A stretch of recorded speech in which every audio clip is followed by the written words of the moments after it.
Hello everyone, welcome back to gnippets.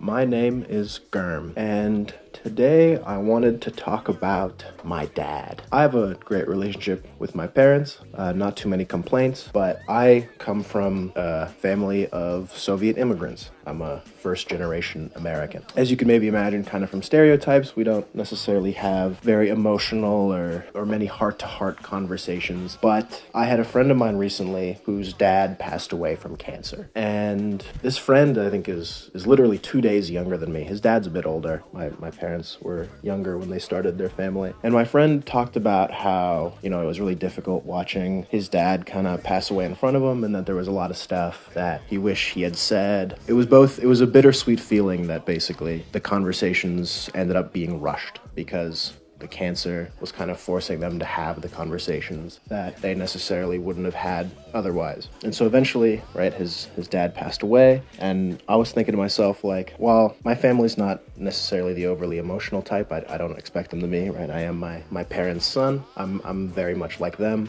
But just once I did want to kind of try to have that conversation. So I was just back home at my parents' house. I don't live with them anymore. And on the drive back to the airport, I basically told my dad, I was like, hey, I know it was really difficult to move to the country, and I can only imagine the sleepless nights and just the stress. And I don't want to make it kind of seem like I'm unappreciative or not thankful for the things that you guys have done, but I am appreciative, I am thankful, and I love you. And he responded with, thank you. Which I didn't expect him or necessarily want him to say, I love you back. It's not necessarily anything I need. I'm fine with him not saying it.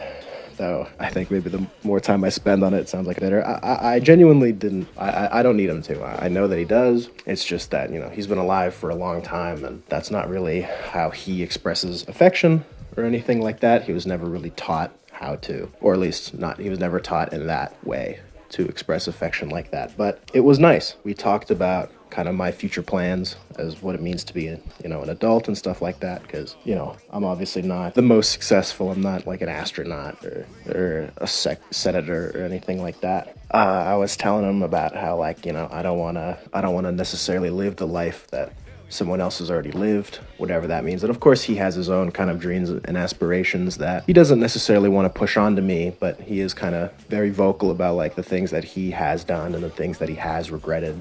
And he doesn't necessarily want me to have those same regrets, or he definitely doesn't want me to have those same regrets. So he tries to tell me, not out of kind of malice, or he's not trying to live vicariously through me, but he's just kind of letting me know that there's a reason he's telling me this stuff, It's because he, being an immigrant, coming to this country, no money, no language, he's telling me the things that he's learned over the years, and to see me kind of choose to ignore it, not that it hurts. I think at this point he kind of understands that kids will be kids and they have to kind of figure that stuff out for themselves. But yeah, it felt good to at least have that conversation at least once,